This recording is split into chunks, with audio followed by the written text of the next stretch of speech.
Good morning बच्चों। मेरा नाम विनय श्रीवास्तव है और अपन एसएस का जो चैप्टर्स पढ़ रहे थे उस चैप्टर्स का नाम है स्थल मंडल। स्थल मंडल में अपन ने पृथ्वी की आंतरिक संरचना के बारे में चर्चा कर ली थी। अपने को आज पढ़ना है भूकंप। इससे पहले वाली क्लास में ज्वालामुखियों पर चर्चा की थी और इससे पहले अपन ने जो स्थल मंडल क्या है उसके बारे में चर्चा कर ली थी। पृथ्वी की आंतरिक संरचना पढ़ ली थी अपन ने, और भी जो चैप्टर्स अपन ने इसमें पढ़े हैं चट्टान वगैरह, वो आपसे आशा करता हूँ आप सब नोट कर लिए होंगे और आपको समझ में आ रहा होगा। और मैंने आपसे एक फिजिकल मैप की भी बोला था कि आप एक फिजिकल मैप ले लीजिए, उससे आपको इन्हें पढ़ने में आसानी होगी, क्योंकि आगे और भी चैप्टर्स आपके फिजिकल मैप पर पॉलिटिकल मैप लेने को बोला था और इसमें से आपको समझना आसान होगा। ठीक है, चलिए तो आज अपन क्या शुरू करते हैं। आज अपना जो टॉपिक्स है वो टॉपिक्स होगा अपना भूकंप। भूकंप क्या है आपने बहुत बार सुना होगा, भूकंप आ रहे हैं, लेकिन आज अपन कुछ चर्चा करेंगे तो भूकंप बनते कैसे हैं और भूकंप आना क्या होता है, इसका किसमें अध्ययन करते हैं, कैसे मापते हैं, सारी चर्चा करेंगे। इसमें कौन सी तरंगें चलती हैं, आज आपको इसके बाद भूकंप के बारे में दोबारा से पढ़ने की आवश्यकता नहीं होगी। भूकंप जो है इसके बारे में आप पूरी जानकारी प्राप्त कर लोगे, हलचल की पूरी कहानी जानकारी प्राप्त हो जाएगी। देखो भूकंप एक भूगर्भ शास्त्र की शाखा है। इससे हम भूकंप का मतलब क्या होता है, भूकंप का मतलब होता है जो पृथ्वी है, पृथ्वी पर हलचल, पृथ्वी पर अपन एक शब्द में कह सकते हैं क्या होता है, पृथ्वी पर हलचल। आपने सुने होंगे, आप नहीं सुने हो तो न्यूज़पेपर वगैरह टीवी वगैरह इन्हीं पे आपने एक कहानी बहुत सुनी होगी, भूकंप इस क्षेत्र में आ रहा है। तो ये क्या कारण होते हैं कि भूकंप आते हैं, इनकी भी चर्चा करेंगे अपन आज। क्या भूकंप में कौन सी तरंगें चलती हैं, इनकी भी चर्चा कर लेंगे। देखिए जिसमें भूकंप को भूगर्भ की एक शाखा, इसकी पहले बिल्कुल बेसिक से शुरू करेंगे। जो भूकंप की एक भूगर्भ की शाखा है, भूगर्भ या भूविज्ञान की कह सकते हैं, भूगोल की एक शाखा है जिसमें हम किसका अध्ययन करते हैं, भूकंप का अध्ययन बोलते हैं, उसे बोलते हैं सिस्मोलॉजी। इसे क्या बोलते हैं,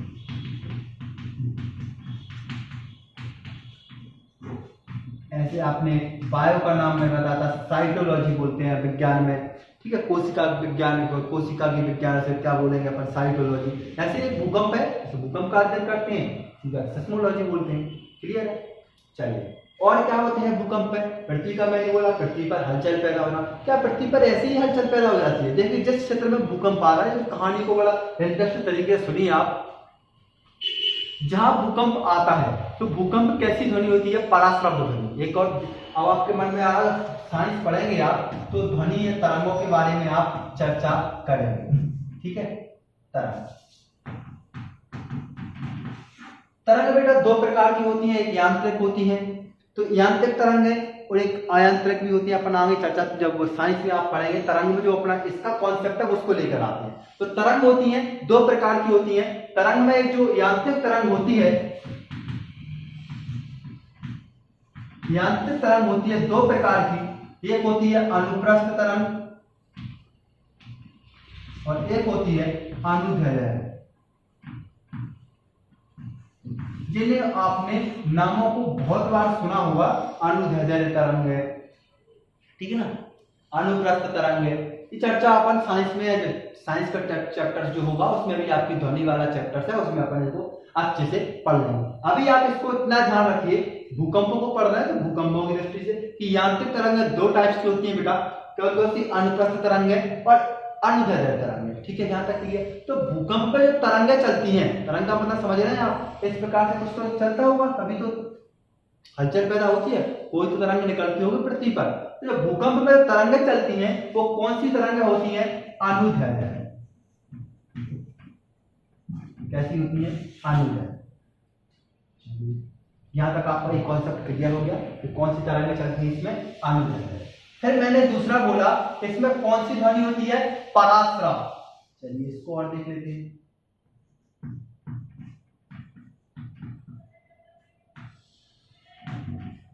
पराश्रव ध्वनि, देखें ध्वनि भी एक प्रकार की क्या है, अनुदैर्ध्य तरंग है। इसमें अपन आगे पढ़ेंगे श्रव्य ध्वनि, पराश्रव्य ध्वनि। आगे ध्वनि का चैप्टर्स मैंने बोला साइंस में, उसमें अपन चर्चा कर लेंगे इसकी। पराश्रव ध्वनि बेटा ऐसी ध्वनि होती है, इन्हें अपन लोग नहीं सुन सकते, इन्हें फिर कौन सुन सकता है? इन्हें सुन सकती है चमगादड़, आपने सुनी होगी, चमगादड़ सुन सकती है, पराश्रव ध्वनि सुनती है। जो आपने 9-8-6 में पढ़ा होगा, सुना होगा कि चमगादड़ कौन सी आवाजों को सुनती है? पराश्रव ध्वनियों के लिए सुनती है। तो और कौन सुन सकता है? जहां भूकंप आता है उस क्षेत्र में, जहां भूकंप इस क्षेत्र में, इस भौगोलिक क्षेत्र में भूकंप आ रहा है, तो उस क्षेत्र में रेडॉन गैस की मात्रा बढ़ जाती है। अब आपके मन में आ रहा होगा सर रेडॉन गैस क्या होती है? अब कभी आपने पीरियोडिक टेबल देखी है? उस पीरियोडिक टेबल में समूह 18 है, और 18 में क्या है? एक तत्व है शून्य समूह विकल्प, उसमें आता है हीलियम, नियॉन, आर्गन, क्रिप्टन, जेडॉन, रेडॉन, सबसे आखिरी में आती है रेडॉन। ठीक है, कैसी है ये? अक्रिय गैस। कहां मिलेगी हमें? ये मिलेगी अपनी पीरियोडिक टेबल में। पीरियोडिक टेबल में कौन से नंबर पर? 18वां आवर्त में। 18वें आवर्त का मैंने नाम बताया, आप याद रखेंगे, हीलियम, नियॉन, आर्गन, क्रिप्टन, जेडॉन, रेडॉन। ठीक है, तो वही गैस होती है रेडॉन। कैसी है? नोबल गैस से बोलते हैं, शून्य समूह की गैस बोलते हैं, इनके लिए अक्रिय गैस बोलते हैं। क्लियर है?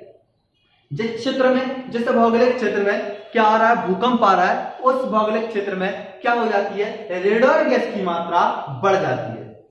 ठीक है, यहाँ पर अंदाजा लगाएंगे, ऐसा तो है नहीं है भूकंप आ रहा है तो अपन को पता चल जाएगी भूकंप आ रहा है। यदि आ रहा है तो अपन जहां जनधन हानि होती है वहां से अपन हट तो सकते हैं पहले से। तो किस आधार पे मापते हैं? जब भूकंप आ जाता है तो उस क्षेत्र में क्या क्या बोला मैंने? रेडॉन गैस की मात्रा बढ़ जाती है। यहां तक क्लियर है? ये कॉन्सेप्ट है, आपको याद रखना है। पराश्रव मैंने बोला, पराश्रव ध्वनि होती है कौन सी? भूकंप की ध्वनि। तो पराश्रव ध्वनि अपन लोग तो सुन नहीं सकते। अभी मैंने बोला चमगादड़ सुन सकती है, कुत्ते वगैरह सुन सकते हैं, और ठीक है, और क्या? चमगादड़ हो गया,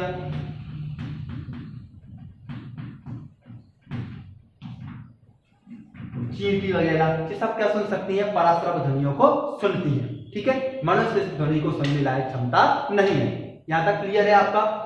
भूकंप एक भूगर्भ की शाखा है, इसमें हम अध्ययन करते हैं, उसे हम क्या बोलते हैं? सिस्मोलॉजी। ठीक है, सिस्मोलॉजी जो भूकंप की तरंगें होती हैं, भूकंप में मैंने बोला हलचल, ये तरंगें चलती हैं, वो कौन सी तरंगें हैं? तो तरंगें कौन सी होती हैं? अनुदैर्ध्य तरंगें होती हैं। यहां तक आपको समझ में आ गया इस टॉपिक को? जिस भौगोलिक क्षेत्र में भूकंप आता है उस भौगोलिक क्षेत्र में क्या हो जाता है? रेडॉन गैस की मात्रा बढ़ जाती है। यहां तक आपको समझ में आ गया होगा क्या कि रेडॉन गैस की मात्रा बढ़ जाती है। चलिए, अब क्या है कि पराश्रव ध्वनि होती है। जो मैंने दूसरा क्या शब्द बोला? तो भूकंप जो होता है पराश्रव ध्वनि है। पराश्रव ध्वनि को मनुष्य सुन नहीं सकता, तो फिर कौन सुन सकता है? इसके लिए कुत्ते, चमगादड़ वगैरह पराश्रव ध्वनि को सुनते हैं। जिस भौगोलिक क्षेत्र में भूकंप आ रहा है उससे पहले जानवर कुछ अजीबो-गरीब हरकत करना शुरू कर देते हैं। देखिए, आज तो भूकंप अपने पास यंत्र है, अपन पढ़ेंगे, रिएक्टर स्केल है, सिस्मोलॉजी है, सिस्मोग्राफ है, आगे अपन अभी चर्चा करने वाले हैं कुछ समय बाद। तो इससे अपन क्या कर लेते हैं? भूकंप आ रहा है उससे अपन वहां क्षेत्रों से व्यक्तियों को हटा दिया जाता है, जहां भूकंप आने वाला उस क्षेत्र में जनधन हानि से बचा जा सकता है। तो क्या पहले भी ऐसा होता होगा? तो पहले ऐसा नहीं होता। जब सबसे पहले क्या होता है, जैसे क्षेत्र में रेडॉन गैस की मात्रा बढ़ जाती है, इसके आंकलन अपन कर सकते हैं कि भूकंप आने वाला है।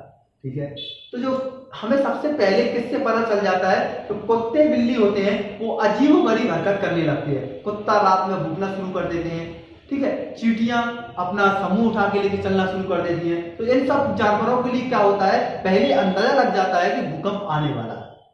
मेरी बात समझ में आ रही होगी आपको? इसका समझाने का मतलब क्या था? इसका समझाने का मतलब मेरा ये था कि जो अपन अंदाजा कैसे लगा सके, अपने पास कोई यंत्र वगैरह नहीं है कि भूकंप आ रहा है, तो कुत्ते अजीबो-गरीब हरकत करने लगेंगे। कुत्ते, बिल्ली, चमगादड़ जो इन ध्वनियों को सुन सकती है। क्यों करते हैं ऐसा? क्योंकि जो भूकंप ध्वनि होती है वो कैसी होती है? पराश्रव ध्वनि होती है, और पराश्रव ध्वनि के लिए हम अपने कानों से नहीं सुन सकते। फिर कौन सुन सकता है? इसके लिए कुत्ते वगैरह रात में ज्यादा चिल्लाना शुरू कर देते हैं। तो अपन अंदाजा लगा सकते हैं बिना यंत्रों की माध्यम से कि इस क्षेत्र में भूकंप आ रहा है। ये एक अलग कॉन्सेप्ट है। अब आगे अपनी टेक्नोलॉजी और बढ़ चुकी है, वो अलग कहानी है। तो आपको यहां तक समझ में आ गया होगा। चलिए, अब और देख लेते हैं। सिस्मोलॉजी पढ़ लिया। अब जिसमें हम जो भूकंप को मापते हैं, किसको? भूकंप को मापते हैं, उसको क्या बोलते हैं? सिस्मोग्राफ। भूकंप की क्या मापा जाता है? तीव्रता को मापा जाता है। सर हमने तो कुछ और ही पढ़ा था कि रिएक्टर स्केल मापा जाता है, उसको भी अपन देख लेंगे। क्या है? सिस्मोग्राफ। तो आपके मन में यहाँ डाउट आ रहा होगा, सिस्मोग्राफ। सिस्मोग्राफ होता है, उससे हम क्या करते हैं, भूकंप की तीव्रता का आकलन करते हैं, और ये होते हैं 3 प्रकार के। अभी इसकी कुछ समय बाद अपन इसकी चर्चा करेंगे। इतनी कहानी आपको समझ में आई क्या? पृथ्वी की भूकंपीय हलचल को, पृथ्वी की धरातल पर कंपन को क्या बोलते हैं? भूकंप। यह भूगर्भ की एक भूगोल की शाखा है, या भूगर्भ की शाखा है। इसमें क्या करते हैं, भूकंप का अध्ययन करते हैं, सिस्मोलॉजी कहलाती है। जो तरंग होती हैं, अनुदैर्ध्य तरंग है, ये कैसे बनी थी इसका भी मैंने कॉन्सेप्ट क्लियर कर दिया। किस ध्वनि होती है? पराश्रव ध्वनि होती है। ये जहां भूकंप आता है उस क्षेत्र में क्या हो जाती है, रेडॉन गैस की मात्रा बढ़ जाती है। यहाँ तक आपको समझ में आ गया होगा। चलिए अब आगे देखते हैं भूकंप की कुछ और तरंगें कौन कौन सी होती हैं। कुछ अब भूकंप के बारे में और देख लेते हैं। ये तो अपनी बेसिक कहानी थी भूकंप की। अब कल में कितने प्रकार की तरंगें चलती हैं वो आप ध्यान रखें। कुछ अनुदैर्ध्य बताएं, कुछ में अनुप्रस्थ भी होंगी, जरा देखना। ये पृथ्वी है,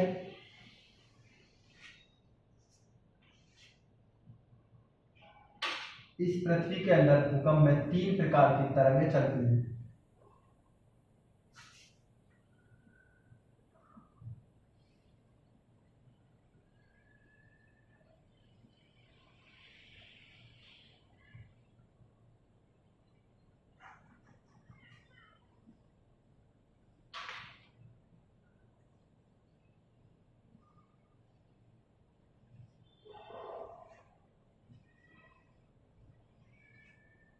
ठीक है,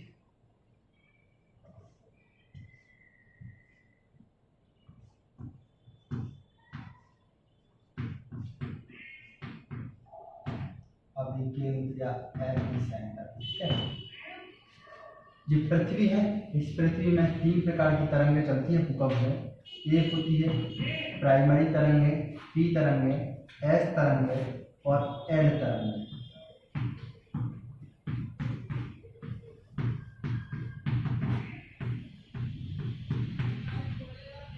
ठीक है, कितने प्रकार की तरंगें चलती है बच्चों? ये है पृथ्वी। पृथ्वी के जब भूकंप आता है, पृथ्वी की हलचल टेक्टोनिक सिद्धांत के कारण, टेक्टोनिक अपन पढ़ेंगे प्लेट विवर्तन की सिद्धांत, कि ऐसा कहा जाता है कि पृथ्वी की क्या है, 7 प्लेटें हैं। आगे अपन इसकी चर्चा कर लेंगे, महाद्वीप पढ़ेंगे उसमें। प्लेट टेक्टोनिक के कारण पृथ्वी पर भूकंप आता है। इसके कारण इसमें क्या होती है, पृथ्वी में हलचल पैदा होती है। उस हलचल में कितने प्रकार की तरंगें चलती है? 3, पी, एस और एल। पी का मतलब प्राइमरी तरंग है, सेकेंडरी तरंग है, जिन्हें हम प्राथमिक तरंगें भी बोलते हैं।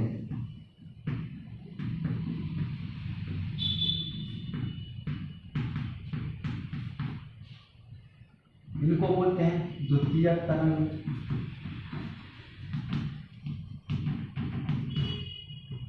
और इन्हें बोलते हैं लव तरंग। अभी कहानी देखेंगे किसके एल तरंग को कैसे लव तरंग बोलते हैं। ठीक है, चलिए ये क्या है, भूकंप है, भूकंप का क्षेत्र है। इस भूकंप के क्षेत्र में आपको 3 प्रकार की अलग अलग कलर से लाइनें दिख रही होंगी। ये भूकंप के जहां भूकंप आता है, इस वाले क्षेत्र को बोलते हैं अभिकेंद्र। ठीक है, एपिसेंटर, इस एपिसेंटर में सबसे पहले भूकंप क्या पता चलता है। ठीक है, इसमें कौन सी तरंगें पहुंचती है? ध्यान रख लेना, पी तरंग है। इस वाले क्षेत्र तक कौन सी तरंगें चलती हैं, कौन सी तरंगें पहुंचती हैं? पी तरंग। यहां तक आपको समझ में आया है? ये भूकंप का है अधिकेंद्र, अभिकेंद्र कह लें या फिर अधिकेंद्र कह लें, इसको इंग्लिश में बोलते हैं एपिसेंटर। जहां भूकंप का हमें पता चलता है सबसे पहले, उसे अभिकेंद्र बोलते हैं, जहां महसूस होता है। ठीक है, इसमें 3 प्रकार की तरंगें जो आपके सामने लिखी हैं। अब पी तरंगें क्या है, एल तरंगें क्या है, एस तरंगें क्या है, इनकी और चर्चा कर लेते हैं। देखिए, जो पी तरंगें होती हैं, इनका औसत वेग क्या होता है? औसत वेग का मतलब समझते हैं, चलने की स्पीड। इनका जो औसत वेग होता है, यहां पर इसको साफ कर लेते हैं।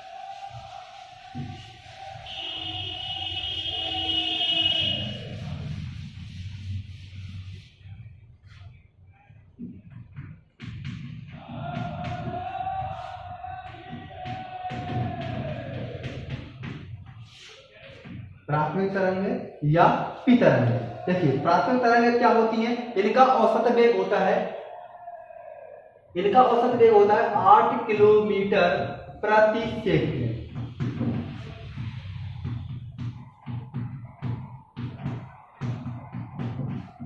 इनका औसत वेग क्या होता है? 8 किलोमीटर प्रति सेकंड, मतलब 8 किलोमीटर एक जो प्रति किलोमीटर है, मतलब एक सेकंड में 8 किलोमीटर चल सकती है। ठीक है, यहाँ तक आपको समझ में आ गया कि सबसे पहले ये किस माध्यम में चलेंगी। देखिए अपन ने पृथ्वी की आधी संरचना पढ़ी थी तो उसमें कुछ माध्यम आए थे। ऊपर अपन ने पढ़ी थी ठोस थी, बीच वाला भाग कुछ कठोर था, फिर सबसे नीचे वाला भाग माध्यम कैसा था अपना द्रवित अवस्था में धातुएं थी। तो जो प्राथमिक तरंगें जो होती हैं ये तीनों माध्यम में चल सकती हैं, किसी भी माध्यम में चल सकती हैं। ये अपन कह सकें कि क्या चल सकती है? किसी भी माध्यम में, किसी भी माध्यम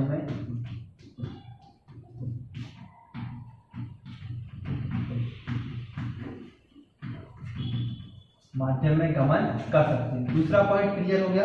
ये कैसी होती है? प्राथमिक तरंगें होती हैं, सबसे पहले पहुंचती हैं। और क्या हो गया यहाँ दूसरा अपन यहाँ देख चुके हैं, आदि केंद्र पर सबसे पहले पहुंचती हैं। आदि केंद्र पर या एपी सेंटर पर कैसे पहुंची? सबसे पहले पहुंचती है।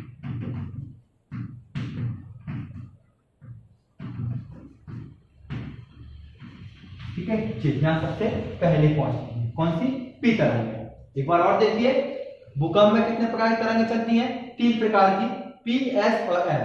पी कैसी तरंगें होती हैं? इनका औसत वेग कितना होता है? 8 किलोमीटर प्रति सेकंड, जैसा कि वो सामने लिखा है। इसके बाद किसी भी माध्यम में चल सकती हैं, ठोस हो सकता है, द्रव हो सकता है, या फिर गैस हो सकता है, या फिर कुछ वैक्यूम माध्यम, सारे माध्यम में चल सकती है। किसी भी माध्यम में चल सकती है कौन सी? पी तरंग है। ये सबसे पहले पहुंचती है किस पर? पृथ्वी की भूपटपटी के आदि केंद्र पर, जहां भूकंप निकलता है वहां तक पहुंचती है कौन सी? पी तरंग है। ठीक है, अब बात कर लेते हैं किस तरंगों की? एस तरंगों के बारे में कि एस तरंगें क्या होती है।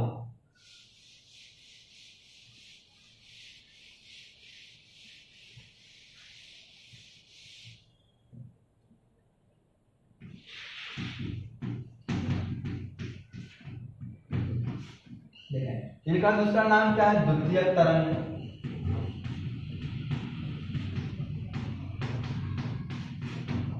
ठीक है, चलिए इनका औसत वेग जो होता है, देखिए चलने का वेग होता है 4 किलोमीटर प्रति सेकंड। औसत कितना होता है? 4 किलोमीटर प्रति सेकंड। यहां तक बात समझ में आ गया आपको? एस तरंगें होती हैं, इनका औसत वेग कितना होता है? 8 किलोमीटर, सॉरी 8 प्राथमिक का था, इनका कितना है? 4 किलोमीटर प्रति सेकंड। ठीक है, क्या ये सभी माध्यम में चल सकती हैं? माध्यम भी देखना पड़ेगा। तो नहीं, ये कौन से माध्यम में चलती है? केवल ठोस माध्यम में। इंपॉर्टेंट बात है, याद रखना, केवल ठोस माध्यम में गमन करती है।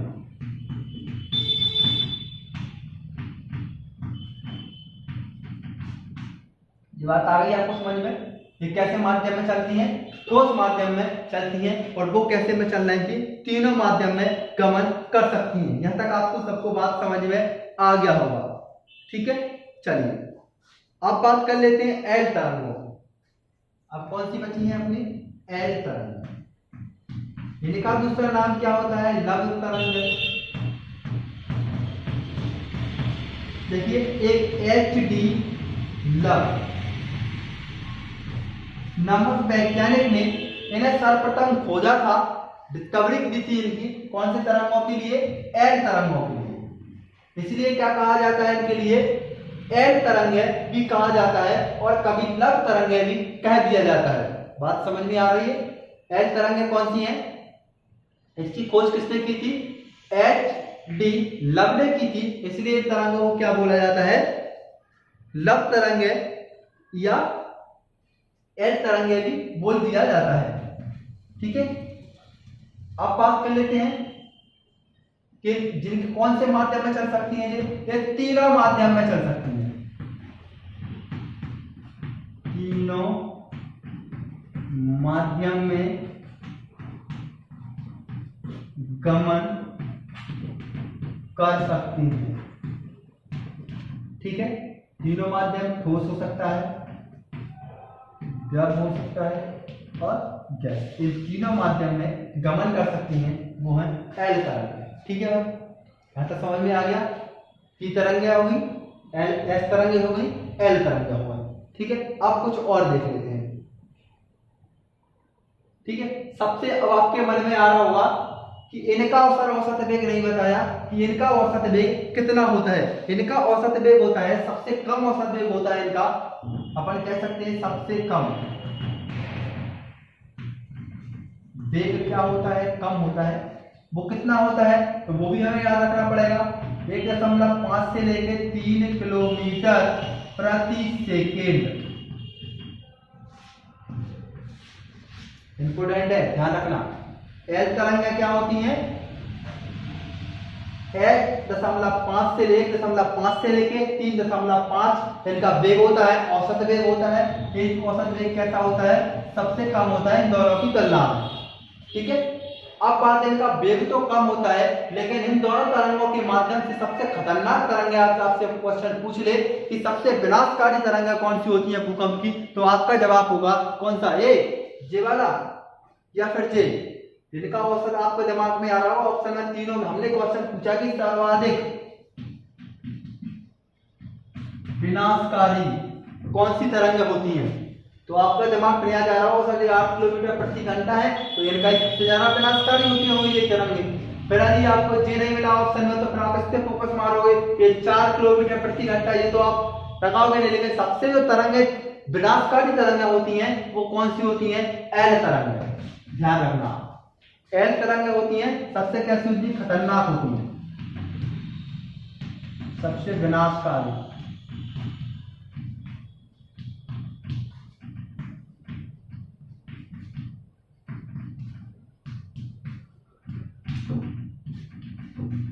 ठीक है, अपन ने एल तरंगों के बारे में भी चर्चा कर ली।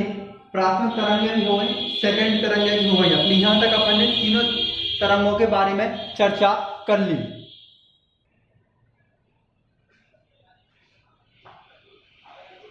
यहां तक आपको कंप्लीट हो गया सबका। चलिए, अब इससे नेक्स्ट आपने देखा था सिस्मोग्राफ, और सिस्मोग्राफ में अपन ने बोला था कि सिस्मोग्राफ को और कॉन्सेप्ट को क्लियर कर लेंगे। चलिए उसको और देख लेते हैं, किस माध्यम से मापा जाता है। इसके लिए ये तीनों तरंगों को पढ़ना है, बहुत इंपॉर्टेंट है भूकंप वाला चैप्टर। तो टॉपिक्स है, अच्छे से पढ़ लेना। इसके लिए जो लिखे हैं जिन्हीं फैक्टरों को लिख लेना आपकी बुकों में, ज़्यादा सीरियस दिया हो, टफ दिया हो तो ये टॉपिक्स आसान है, इन्हें आप नोट कर लेना आपकी बुक में। चलिए, तो जो भूकंप को मापा जाता है या भूकंप को जो रेखांकित किया जाता है, तरंगों को रेखांकित किया जाता है, भूकंप की तरंगों को रेखांकित किया जाता है, और उस यंत्र को बोलते हैं सिस्मोग्राफ।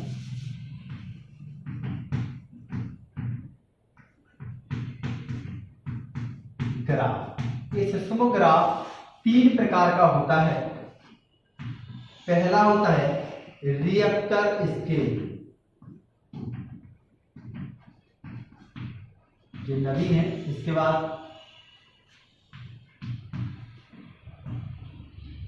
रॉक्सीफेरर, ठीक है, और तीसरा होता है मरकौली। ठीक है,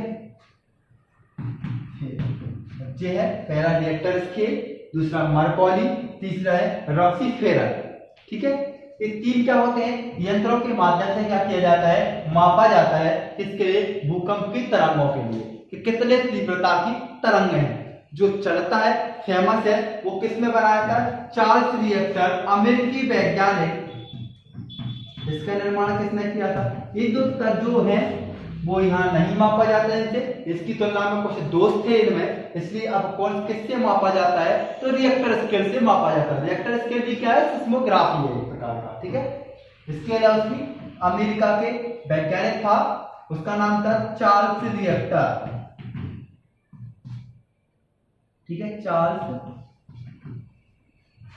रिएक्टर। इसने सर्वप्रथम क्या की, रिएक्टर स्केल का निर्माण किया था, इसलिए इसका नाम क्या पड़ गया, रिएक्टर स्केल। रिएक्टर स्केल से क्या किया जाता है, भूकंप की तरंगों को मापा जाता है, भूकंप की तीव्रता को मापा जाता है, तरंगों की तीव्रता की,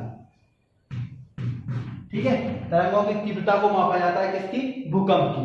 अब आपके मन में आ रहा होगा इसका सबसे कम भूकंप वाला कौन सी तीव्रता होगी, सबसे अधिक कौन सी तीव्रता होगी, तो 2 से लेके 3 तीव्रता होती है। इसमें 10 तक होते हैं पैमाने रिएक्टर स्केल में, 1 से लेके 10 तक। तो 2 से 3 के बीच में भूकंप होता है वो सामान्य भूकंप कहा जाता है, और 6.2 जो भूकंप होता है वो सबसे खतरनाक भूकंप माना जाता है। किसके अनुसार, इस रिएक्टर स्केल के अकॉर्डिंग, ठीक है, कितना, 6.2 तीव्रता वाला।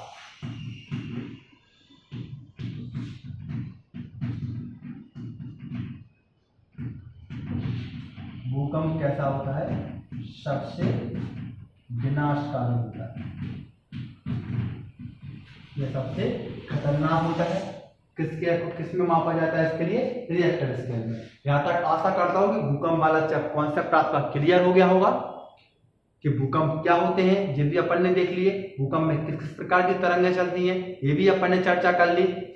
PSL किस किसने किसको खोजा वो भी अपन ने बात कर ली। सिस्मोग्राफ क्या होता है, सिस्मोलॉजी क्या होता है, ये भी अपन लोगों ने बात कर ली यहाँ से।